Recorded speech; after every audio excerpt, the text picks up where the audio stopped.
because it made the Catholic Church look ridiculous. Because in the 19th century, there was a lot of debate and dispute with the Church about Darwin and other matters. And the idea was that if we can portray the Church as being so ridiculous that it used to actually teach the earth was flat, then we can show that she is an utterly contemptible opponent.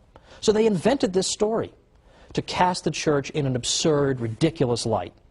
I am sure they had no idea the longevity of this myth, that in the 21st century people would still be taught it. I'm sure somewhere in the world right now as I speak, somebody's being taught the stupid Church taught the earth was flat and brave, heroic Columbus proved them wrong. It just won't go away. But why won't it go away? Why does it have such staying power? And the reason is that it feeds into this Enlightenment stereotype, right? The Catholic Church is stupid, it inhibits progress, it forces us to believe foolish things. Well, that's exactly what we see in the flat earth myth, isn't it? Who could possibly believe the earth was flat? The ancient Greeks actually measured the circumference of the earth. So obviously they knew it was round. How could the foolish Church think anything different? So there's a great example that can easily be overturned. But it hasn't been overturned because it serves a purpose. If you tried to invent some myth today about any famous person you could think of and say that so-and-so believed such and such, it would last for about 3 seconds. But people believe what they are prepared to believe. And people are prepared to believe the worst about the Catholic Church.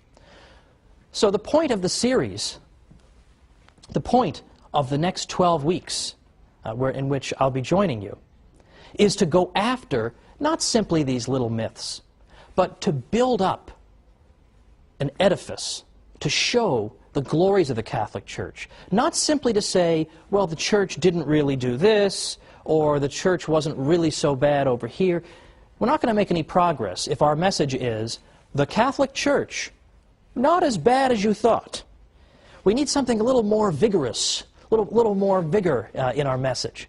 We need instead to say, it's not simply the Catholic Church isn't as bad as you thought, or she didn't really teach the earth was flat. We can't win by always running around putting out fires. Nobody ever built a house by putting out fires. Fires have to be put out, it's true. But we understand that we can't build if that's what we're always doing. If we're always letting opponents of the Church define the debate for us, then we're always going to be on the defensive. And it seems to me, given the state of our civilization, that it's about time that we went, shall we say, on the offensive. And we showed people all the glories of the Church, and we showed them all this hidden history. So we don't have to say, oh, we're not really as bad as you think. We're far more glorious than we ourselves even realize. And we are going to be up against, well, frankly, very, very influential people in this world. I'm sure many of you remember that the European Union's Constitution excludes all mention of the Christian influence on Western civilization. How willfully blind would you have to be, surrounded by cathedrals and religious artwork and the fruits of what the Church has given us? How blind would you have to be not to mention that the Church had a little something to do with building this civilization? No. Instead, the European Union Constitution begins and ends with the idea that Western civilization, that comes to us from ancient Greece and Rome, and then from the Renaissance and the Enlightenment. And that 1,000-year period in between, well, I don't know what was going on. Apparently nothing much. That's the standard view, and that was the standard view many people had up until, as I say, as recently as 50 or 100 years ago. But today, any medieval historian worth his salt knows this is a whole lot of nonsense and would reject it with a laugh. But yet, the architects of the European Union exclude mention of the Church or of Christ from their founding document. It isn't that they're stupid. If it were just a matter of stupidity, that would be easily overcome. We just come back with the facts and that'll be the end of it. It's that they're hostile to the Church. I mean, what could be more obvious than that?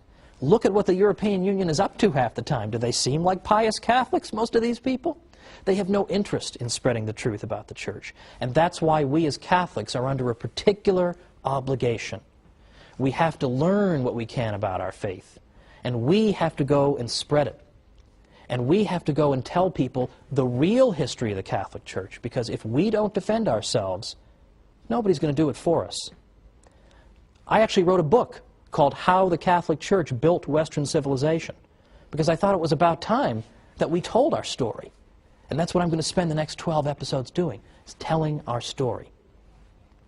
But for next time, we're going to start 3 programs on the subject of the church and science. And you're going to have more ammunition than you're going to know what to do with by the time we're done with the next 3 episodes. Because did you know, for instance, that the Jesuits, the Society of Jesus, did you know that they were so accomplished in the sciences that right now 35 craters on the moon are named after Jesuit scientists? Did you know that 1 out of 20 of the greatest mathematicians who ever lived belonged to the Society of Jesus? Or that the Jesuits helped to found and then became the greatest practitioners of the study of earthquakes, seismology. And we can go on and on and on. Atomic theory, the study of ancient Egypt, the study of physics, and I can go on and on.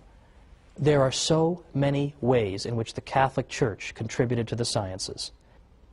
So join me next time for the Catholic Church, Builder of Civilization.